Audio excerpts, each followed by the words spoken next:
നമസ്കാരം. മലയാളി വാർത്ത ഇൻസൈഡിലേക്ക് സ്വാഗതം. ആശങ്കയുടെ മണിക്കൂറുകളാണ് കഴിഞ്ഞുപോയത്. ഒരു ദിവസം മുൻപ് അമേരിക്കൻ പ്രസിഡന്റ് ഡൊണാൾഡ് ട്രംപ് പറഞ്ഞു, അമേരിക്കയും ഇസ്രയേലും സംയുക്തമായി ഇറാനെ വീണ്ടും ആക്രമിക്കുന്നു. രണ്ടാം ലോകമഹായുദ്ധത്തിന് ശേഷം ഒരുപക്ഷെ അമേരിക്ക നടത്തിയ ഏറ്റവും തീവ്രമായ ആക്രമണങ്ങളിൽ ഒന്നായിരിക്കും ഇത്. പിന്നീട് ഭയപ്പാടിൻ്റെ നിമിഷങ്ങളായിരുന്നു. എന്തൊക്കെയാവും സംഭവിക്കുക? ശനിയാഴ്ച രാത്രിയും ഞായറാഴ്ച രാത്രിയും ലോകം തരിച്ചു നിൽക്കുന്ന ആക്രമണങ്ങൾക്കാവും സാക്ഷ്യം വഹിക്കാൻ പോകുന്നത്. എന്നാൽ ഒരു ദിവസം പിന്നിട്ടപ്പോൾ അമേരിക്കൻ പ്രസിഡന്റ് മലക്കം പറഞ്ഞു, ആക്രമണ പദ്ധതിയിൽ നിന്ന് ഞങ്ങൾ തൽക്കാലം പിന്മാറുന്നു. ഇറാന് നേരെ അതിശക്തമായ ആക്രമണം നടത്താൻ പദ്ധതിയിട്ടു എന്ന അമേരിക്കൻ പ്രസിഡന്റ് ഡൊണാൾഡ് ട്രംപിന്റെ വെളിപ്പെടുത്തൽ വന്ന് ഒരു ദിവസത്തിനുള്ളിലാണ് ഈ സംഭവ വികാസങ്ങൾ. ഇറാന്റെ ഊർജ അടിസ്ഥാന സൗകര്യങ്ങൾ ലക്ഷ്യമിട്ട് ദിവസങ്ങൾ നീളുന്ന ആക്രമണ പദ്ധതിയാണ് തങ്ങൾ തയ്യാറാക്കിയിരിക്കുന്നത്. ജയിക്കുക മാത്രമാണ് ഞങ്ങളുടെ ലക്ഷ്യം. അവർക്ക് സഹിക്കാനാകാത്തതുവരെ ഞങ്ങൾ ശക്തമായി ആക്രമിക്കും. ഇക്കഴിഞ്ഞ മാസം ഇറാനും അമേരിക്കയും തമ്മിൽ ഒപ്പുവെച്ച ധാരണാപത്രം ലംഘിച്ചത് ഇറാനാണെന്നും ഇനി ഈ ഭീകരപ്രവർത്തനം കണ്ടു നിൽക്കാൻ കഴിയില്ല എന്നും ട്രംപ് പറഞ്ഞു. ട്രംപിന്റെ പ്രഖ്യാപനത്തിന് തൊട്ടു പിന്നാലെ കുവൈറ്റിലെ സൈനിക താവളങ്ങൾക്ക് നേരെ ഇറാൻ ഡ്രോൺ ആക്രമണങ്ങൾ തുടർന്നു. ഭ്രാന്തമായി തങ്ങൾ തിരിച്ചടിക്കുമെന്നും അമേരിക്കൻ സഖ്യരാജ്യങ്ങൾ ഇതിന്റെ കെടുതി അനുഭവിക്കുമെന്നും ഇറാന്റെ മുന്നറിയിപ്പ്. എന്നാൽ ഇന്ന് ഇറാനെതിരെയുള്ള സൈനിക നീക്കങ്ങൾ താൽക്കാലികമായി നിർത്തിവെക്കാൻ തീരുമാനിച്ചുവെന്ന് അമേരിക്കൻ പ്രസിഡന്റ് ഡൊണാൾഡ് ട്രംപിന്റെ പ്രഖ്യാപനം. ടെഹ്റാന്റെയും മേഖലയിലെ മറ്റ് രാജ്യങ്ങളുടെയും അഭ്യർത്ഥന മാനിച്ചാണ് ഇത്തരമൊരു തീരുമാനം. പശ്ചിമേഷ്യയിലെ സഖ്യകക്ഷികൾ ചേർന്ന് യുദ്ധം അവസാനിപ്പിക്കാനുള്ള കരാറിന്റെ വ്യവസ്ഥകളിലേക്ക് എത്തിയെന്നും ട്രംപ് പറയുന്നു. ഇറാന്റെ അഭ്യർത്ഥന പ്രകാരമാണ് ഞങ്ങൾ ആക്രമണത്തിൽ നിന്ന് പിൻവാങ്ങുന്നത്. ലോകത്തിന്റെ ഭാവി നന്മയ്ക്കും വിജയകരവും സമൃദ്ധവുമായ ഒരു ഇറാനെ നിലനിർത്തുന്നതിനും അതിജീവനത്തിനും വേണ്ടി ആക്രമണം റദ്ദാക്കാൻ തീരുമാനിച്ചിരിക്കുന്നു. ഇസ്രയേലും അമേരിക്കയ്ക്കൊപ്പം ഈ പ്രതിബദ്ധതയിൽ അണിചേരുന്നു. ലോകത്തിലെ ഏറ്റവും പ്രധാനപ്പെട്ട ഊർജ്ജ ഇടനാഴിയായ ഹോർമുസ് കടലിടുക്ക് ഉടനടി പൂർണ്ണമായും തുറന്നു കൊടുക്കുമെന്നും ട്രംപ് പറയുന്നു. രണ്ടാം ലോകമഹായുദ്ധത്തിന് ശേഷം ഇതുവരെ ആരും കണ്ടിട്ടില്ലാത്ത തരത്തിലുള്ള സൈനിക ശക്തിയോടെ ഇറാനിയൻ ഇസ്ലാമിക് റിപ്പബ്ലിക്കിനെതിരെ പോരാടാൻ തയ്യാറായി അമേരിക്കൻ സേനയും ഇസ്രയേൽ സേനയും ഒരുമിച്ച് നിൽക്കുന്നതിനിടയിലായിരുന്നു ട്രംപിൻ്റെ നാടകീയ പ്രഖ്യാപനം. എന്താണ് സംഭവിച്ചത് എന്ന് യുദ്ധവിദഗ്ധർ പരിശോധിക്കുന്നു. ഹോർമുസ് കടലിടുക്ക് പൂർണ്ണമായും തുറന്നു കൊടുക്കും എന്ന് അമേരിക്കൻ പ്രസിഡന്റ് പ്രഖ്യാപിക്കുമ്പോൾ ഇതിന് ടെഹ്റാൻ സമ്മതം മൂളിയോ? ഇറാൻ ആണവ ഭീഷണി അവസാനിപ്പിക്കാനുള്ള ഒരു ചട്ടക്കൂട് തയ്യാറായി എന്നും അമേരിക്കൻ പ്രസിഡന്റ് പറയുന്നു. ഇറാനും മറ്റ് മിഡിൽ ഈസ്റ്റ് രാജ്യങ്ങളും ഞങ്ങളോട് ആവശ്യപ്പെട്ടിരിക്കുന്നത് ഒരു കരാറിൻ്റെ പരിധികൾ അംഗീകരിച്ചിരിക്കുന്നതിനാൽ ആക്രമണം നിർത്തിവെക്കണമെന്നാണ്. ഇത്തരമൊരു കരാർ വ്യവസ്ഥകൾ ഇറാൻ ഇപ്പോൾ സമ്മതിച്ചുവെങ്കിൽ അത് ട്രംപിൻ്റെ വിജയം തന്നെ. രണ്ട് കാര്യങ്ങളാണ് ട്രംപ് എടുത്തു പറയുന്നത്. ഒന്ന്, ഹോർമുസ് കടലിടുക്കിൻ്റെ നിയന്ത്രണത്തിൽ നിന്ന് ഇറാൻ്റെ പിന്മാറ്റം. രണ്ട്, ആണവ ഭീഷണിയിൽ നിന്നുള്ള പിന്മാറ്റം. ഒരു അഭ്യർത്ഥനയുടെ പേരിലാണ് ലോകത്തിൻ്റെ ഭാവി നേട്ടത്തിനും അതുപോലെ തന്നെ വിജയകരവും സമ്പന്നവുമായ ഇറാന്റെ നിലനിൽപ്പിനും വേണ്ടി തങ്ങൾ ആക്രമണത്തിൽ നിന്ന് പിൻവാങ്ങുന്നത് എന്ന് ട്രംപ് പറയുന്നു. യുദ്ധം അവസാനിപ്പിക്കാനുള്ള കരാർ ഒത്തുവരുന്നതിനാൽ ആസൂത്രിതമായ ആക്രമണങ്ങൾ പിൻവലിക്കാൻ ടെഹ്റാൻ ആവശ്യപ്പെട്ടുവത്രേ. എന്നാൽ ട്രംപിന്റെ വാദത്തെ ഇറാനിയൻ സൈനിക ഉദ്യോഗസ്ഥർ തള്ളിക്കളയുന്നു.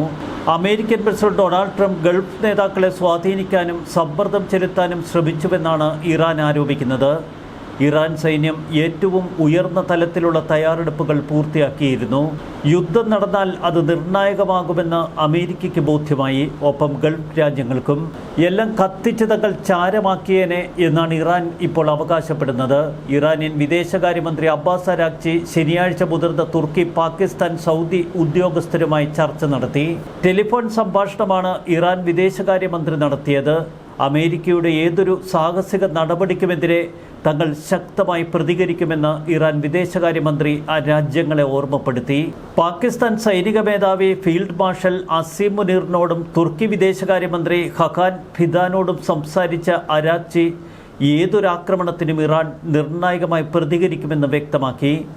അമേരിക്കയും ഇസ്രയേലും ചേർന്ന് നടത്തുന്ന ആക്രമണങ്ങൾക്ക് ആനുപാതിക പ്രതികരണം എന്നതായിരിക്കും തങ്ങളുടെ നയം. സൗദി കിരീടാവകാശി മുഹമ്മദ് ബിൻ സൽമാൻ ശനിയാഴ്ച ട്രംപുമായി സംസാരിച്ചു. ഇറാനെതിരെയുള്ള ആക്രമണങ്ങളെക്കുറിച്ചും ഇറാൻ പ്രത്യാക്രമണം നടത്തിയാലുണ്ടാവുന്ന ഭവിഷ്യത്തുകളെക്കുറിച്ചും സൗദി ട്രംപിനോട് ചർച്ച ചെയ്തു. ഇറാനിയൻ ഊർജ അടിസ്ഥാന സൗകര്യങ്ങൾക്ക് നേരെ ഇസ്രയേലും അമേരിക്കയും സംയുക്തമായി ആക്രമിച്ചാൽ യുണൈറ്റഡ് അറബ് എമിറേറ്റ്സിലെ എണ്ണപ്പാടങ്ങളും ഖത്തറിലെയും മറ്റ് ഗൾഫ് രാജ്യങ്ങളിലെയും ഊർജ്ജ കേന്ദ്രങ്ങളും എണ്ണപ്പാടങ്ങളും ആക്രമിക്കുമെന്നും ഇറാൻ വ്യക്തമാക്കി. ഇസ്രയേലിലെ വാതകപ്പാടങ്ങൾ തങ്ങൾ ചാരമാക്കും. സൗദി കിരീടാവകാശി ശക്തമായ സമ്മർദ്ദം ട്രംപിന് മേൽ ചെലുത്തി.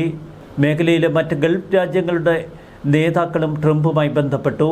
ഹമാസ്, ഹിസ്ബുള്ള, ഇറാഖിലെ ഷിയ മിലിഷ്യകൾ എന്നിവരെ ഉൾപ്പെടുത്തി കൂടുതൽ വിപുലമായ ആക്രമണങ്ങൾക്ക് ഇറാൻ ശ്രമിക്കുന്നു എന്ന രഹസ്യ സന്ദേശവും അമേരിക്കയ്ക്ക് ലഭിച്ചു. US ആക്രമണങ്ങൾക്ക് ഇറാന്റെ പ്രതികരണത്തിനുള്ള സാധ്യത കൂടുതൽ അപകടകരമാണ് എന്ന ഗൾഫ് രാജ്യങ്ങളുടെ വിലയിരുത്തൽ. Saudi Arabia, UAE, Qatar, Kuwait, Bahrain എന്നിവിടങ്ങളിലെ എണ്ണവാതകപ്പാടങ്ങളും ശുദ്ധീകരണശാലകളും ആക്രമണത്തിന് സാധ്യതയുള്ള ലക്ഷ്യങ്ങളുടെ പട്ടികയിൽ ഉൾപ്പെട്ടിട്ടുണ്ട് എന്ന് ഇറാൻ വ്യക്തമാക്കി. ഇസ്രയേലിന് നേർക്ക് ഇറാൻ തങ്ങളുടെ കയ്യിൽ അവശേഷിക്കുന്ന ബാലിസ്റ്റ് മിസൈലുകൾ തൊടുക്കുമെന്നും IDF ചൂണ്ടിക്കാട്ടി. ശക്തമായ പ്രത്യാക്രമണത്തിനുള്ള സൂചനകൾ ഇറാൻ നൽകുന്നു. മറുവശത്ത് അമേരിക്കൻ പ്രസിഡന്റ് ഡൊണാൾഡ് ട്രംപിനോട് മറ്റൊരു കരാർ സാധ്യതകളെക്കുറിച്ച് അവർ ചർച്ച ചെയ്തു. ശക്തമായ സമ്മർദ്ദമാണ് ട്രംപ് ഇറാന് മേൽ ചെലുത്തിയത്. ഒടുവിൽ ഒരു കരാറിലെത്താൻ തയ്യാറാണ് എന്ന് ഇറാൻ അമേരിക്കയെ അറിയിക്കുന്നു. ഒപ്പം ആണവ ഭീഷണിയിൽ നിന്ന് തങ്ങൾ പിൻവാങ്ങുമെന്നും ഇറാൻ സമ്മതിക്കുന്നു. ഇതിനിടയിൽ ഇറാനിലും ചില വിവാദങ്ങൾ ഉയർന്നു പൊങ്ങി. ഹോർമുസ് കടലിടുക്ക് സംബന്ധിച്ച് പരമോന്നത നേതാവിൻ്റെ നിർദ്ദേശങ്ങൾ ഇറാൻ റവല്യൂഷണറി ഗാർഡ് കോർപ്സ് തള്ളിക്കളയുന്നു എന്ന വിവാദം ഉൾപ്പെടെ പലവിധ ആരോപണങ്ങൾ IRGCക്ക് മേൽ രാഷ്ട്രീയ നേതൃത്വത്തിൻ്റെ ഭാഗത്തു നിന്ന് ഉയർന്നു വന്നു. മണിക്കൂറുകൾക്ക് മുൻപ് എല്ലാ അമേരിക്കൻ പൗരന്മാരോടും മിഡിൽ ഈസ്റ്റിൽ നിന്നൊഴിയാൻ ട്രംപ് ആവശ്യപ്പെട്ടിരുന്നു. അല്ലെങ്കിൽ സുരക്ഷിത സ്ഥാനങ്ങളിൽ തുടരാൻ അദ്ദേഹം ആവശ്യപ്പെട്ടു. ശക്തമായ ഒരുക്കങ്ങളാണ് യുദ്ധത്തിനു വേണ്ടി അമേരിക്കയും ഇസ്രയേലും ചേർന്ന് നടത്തിയത് എന്ന് വ്യക്തം. എന്നാൽ ഗൾഫ് രാജ്യങ്ങൾ പൊതുവെ ഭയപ്പെട്ടു. കൈവിട്ടു പോയാൽ ഏറ്റവും വലിയ ദുരന്തമായിരിക്കും തങ്ങളെ കാത്തിരിക്കുന്നത് എന്ന് ഗൾഫ് രാജ്യങ്ങളുടെ തലവന്മാർ വല്ലാതെ ഭയപ്പെട്ടു. ഒരു കാര്യം വ്യക്തമാണ്, ഒരു കരാറിലെത്താൻ ഇറാൻ തയ്യാറായില്ല എങ്കിൽ ആത്യന്തിക യുദ്ധം മാത്രമേ ട്രംപിന് മുന്നിൽ പോംവഴിയായുള്ളൂ. എങ്കിലും തൽക്കാലത്തേക്ക് ആക്രമണങ്ങളിൽ നിന്ന് പിൻവാങ്ങുകയാണ് എന്ന ട്രംപിൻ്റെ പ്രഖ്യാപനം ലോകത്തിന് സമാധാനത്തിൻ്റെ ഒരു ചെറിയ പ്രതീക്ഷ നൽകുന്നു. തൽക്കാലത്തേക്കെങ്കിലും ആശങ്കകൾ അകലുന്നു. ന്യൂസ് ഡെസ്ക് മലയാളി വാർത്ത ഇൻസൈഡ്.